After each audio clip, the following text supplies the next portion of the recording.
तर कसं काय पब्लिक, आज आपण चाललेलो औंधाला, म्हणजेच औंधाच्या यमाई देवीला. हो, आधी औंधाच्या किल्ल्याचा व्हिडिओ शूट केला, मग तिथनं निघालो यमाई देवीला. यमाई देवीला जाता जाताच हा चौकामध्ये स्टॅच्यू लागतो.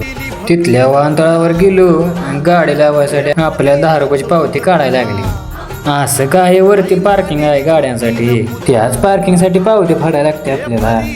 तिथनं परत आलो मंदिरात. हे आहे आपल्या यमाई देवीचं मंदिर. हे मंदिर सुमारे 1500 वर्षाहून अधिक प्राचीन असून त्याला भक्कम तटबंदी आहे. तिथल्या देवीच्या मूर्तीला त्रिशूळ, बाण, गदा आणि सुपारीच्या पानाने सजवलेली असते. मंदिराच्या आजूबाजूला इतर देवतांची लहान मोठी मंदिरे आहेत आणि याच परिसरात प्रसिद्ध भवानी संग्रहालय म्हणून भवानी म्युझियम आहे, जिथे अनेक कलाकृती आणि वस्तूंचा संग्रह आहे. औंधचे यमाई देवी मंदिर हे केवळ धार्मिकच नव्हे तर ऐतिहासिक सुद्धा आहे. आणि हेच आहे बघा म्युझियमची पार्किंग. त्या म्युझियम मध्ये जाण्यासाठी तिकिटाची आवश्यकता असते. यमाई देवी मंदिर हे सांस्कृतिक दृष्ट्याही महत्त्वाचे ठिकाण आहे. तिथून मी आलो बघा गावातील लहान मंदिरात. या मंदिरात येऊन देवीचं दर्शन घेतलं, तिथेच दुसऱ्या देवांचे दर्शन घेतलं. या मंदिरात आरती ठेवण्यासाठी दुसरा कप्पा सुद्धा तयार केलेला आहे. मंदिर पण बघण्यासारखे आहे. तिथलं दर्शन घेऊन गेलो हनुमान मंदिरात. या मंदिरात फक्त हनुमान देवांची मूर्ती फक्त आहे. तिथून पुढं नदीचं सुद्धा दर्शन घेतलं. तिथनं पुढं आलो या तलाव्यात नव्हतं पाणी, कारण याचं चाललेलं काम. औंधमध्ये यमाई भक्तांचे निवासस्थान सुद्धा तयार केलेले आहे.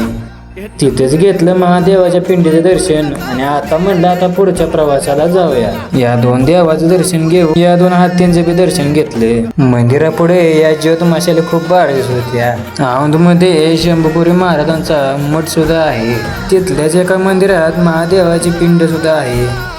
तिथून आलो हनुमान मंदिरात. हनुमान मंदिरात अशी काही भक्त भक्ती करतात. मंदिरात जाऊन दर्शन घेतलं. बाहेरच्या नंदीचं पण दर्शन घेतलं आणि तिथनं निघालो आपल्या श्री हरनाई देवीच्या मंदिरापाशी. मंदिरापाशी देवस्थान ऑफिस सुद्धा आहे. प्रत्येक मंदिरापाशी 2 ते 4 ज्योत माशाले आहेत. श्री हरनाई देवीचं दर्शन घेतलं. हरनाई देवीच्या मंदिरात होतं कलरचं काम चालू आणि तिथे प्रत्येक फोटो 1 नंबर दिसत होता. हॉलमध्ये फोटो लावलेलं. बाहेर येऊन नंदीचं दर्शन घेतलं आणि परत औंधेश्वर प्रसन्नाचं बी दर्शन घेतलं. तर पब्लिक, कसा वाटला आपला व्लॉग आजचा? आता भेटूया आपल्या भूषणगडच्या हरनाई देवीच्या भाग 2 मध्ये. रामकृष्ण हरी.